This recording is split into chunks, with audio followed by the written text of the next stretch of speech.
Hi friends, welcome back to my channel. ఈరోజు మన ఛానల్లో ఒక మంచి పచ్చడి రెసిపీని అయితే చూపిస్తానండి. టేస్ట్ మాత్రం అదిరిపోతుంది. మనకు జ్వరం వచ్చినప్పుడు నోరంతా చేదుగా ఉంటుంది, ఏం తినాలనిపించినప్పుడు నోటికి కొంచెం కారం కారంగా పుల్ల పుల్లగా టేస్ట్గా తినాలనిపించినప్పుడు అయితే ఒక్కసారి ఇలా ట్రై చేయండి. మీకు డెఫినెట్గా దీని రుచి అనేది తెలుస్తుంది. ఇది రైస్లోకైనా రాగి సంకెట్లోకైనా దేంట్లోకైనా పర్ఫెక్ట్ కాంబినేషన్ అయితే చెప్పొచ్చు. ఇక్కడ వచ్చేసి చింతపండు తీసుకొని కొంచెం అయితే నానబెట్టుకొని ఉల్లిపాయ ముక్కలు, వెల్లుల్లి, కరివేపాకు, పచ్చిమిర్చి, జీలకర్ర అయితే తీసేసుకోవాలి. మనకు పచ్చడికు కావాల్సిన వస్తువులు అయితే ఇవ్వండి. ఇప్పుడు ఇవి తీసేసుకున్నాం కదా, ఒక మిక్సీ జార్ అయితే తీసుకోవాలి. అందులోకి మనం పచ్చిమిర్చిని అయితే వేసేసుకోవాలి. మీకు కారానికి తగ్గట్టుగా పచ్చిమిర్చిని అయితే వేసుకోండి. ఇవి కారం కాయలు కాబట్టి నేనైతే ఒక 12 నుండి 15 వరకు అయితే తీసుకుంటున్నాను. ఇలా తీసుకున్న తర్వాత ఇందులోకి 1 టేబుల్ స్పూన్ వరకు జీలకర్ర కూడా వేసుకొని 1 టేబుల్ స్పూన్ వరకు ఉప్పును కూడా వేసేసుకోవాలి. ఇప్పుడు చింతపండు నానబెట్టేసుకున్నాముగా, నానబెట్టిన చింతపండును కూడా వేసేసుకోవాలి. ఇక్కడైతే వాటర్ అయితే వేసుకోవట్లేదు.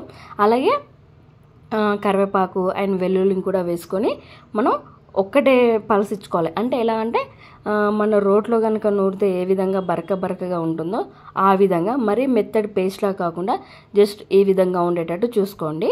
అప్పుడే మనకు రోట్లో నూరిన ఫీలింగ్ ఉంటుంది, తినేటప్పుడు కూడా టేస్ట్ బాగుంటుంది.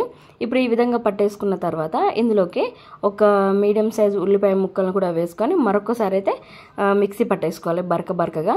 చూడండి, మనకు ఇలా ఉంటే సరిపోతుంది. మరీ మెత్తడి పేస్ట్లా కాకుండా జస్ట్ ఇలా ఉంటే పచ్చడి అనేది బాగుంటుంది. ఇప్పుడు దీన్ని పోపును కూడా వేసేసుకుందాం. ఇప్పుడు ఒక గిన్నె పెట్టుకొని అందులో ఒక 1 టేబుల్ స్పూన్ వరకు ఆయిల్ అయితే వేసుకోవాలి.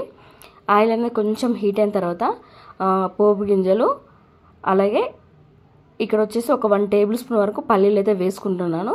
మీకు ఇష్టం లేకుండా వేసుకోవద్దు, ఎందుకంటే తినేటప్పుడు కొంచెం పల్లీలు తగులుతుంటే టేస్ట్ అనేది చాలా బాగుంటుంది. కొంచెం కరివేపాకు, ఉప్పును కూడా వేసుకొని ఒకసారి కలిపేసుకున్న తర్వాత ఈ పోపులోకి స్టవ్ అనేది ఆఫ్ చేసుకొని మనం మిక్సీ పట్టేసుకున్న పేస్ట్ని అయితే యాడ్ చేసుకోవాలి. ఇలా ఇందులోకి వేసుకొని ఒకసారి కలిపేసుకొని సాల్ట్ అనేది కలిసిందో లేదో చూసుకొని మరి కొంచెం అయితే వేసుకున్నట్లయితే మనకు ఎంతో టేస్ట్గా ఉండే పచ్చిమిర్చి పచ్చడి అయితే రెడీ అయిపోతుంది. ఇలా ట్రై చేయండి, టేస్ట్ అనేది చాలా బాగుంటుంది. మీ చెప్పబడిన నోరుకైతే ఇది మంచి టేస్ట్ని అయితే ఇస్తుంది. దీన్ని పోపు పెట్టకుండా అలా కూడా తినవచ్చు. అలాగే నా ఛానల్ కనుక ఫస్ట్ టైం చూసిన వాళ్ళైతే ప్లీజ్ నా ఛానల్ లైక్ చేయండి, షేర్ చేయండి, సబ్స్క్రైబ్ చేసుకోండి. Thank you for watching.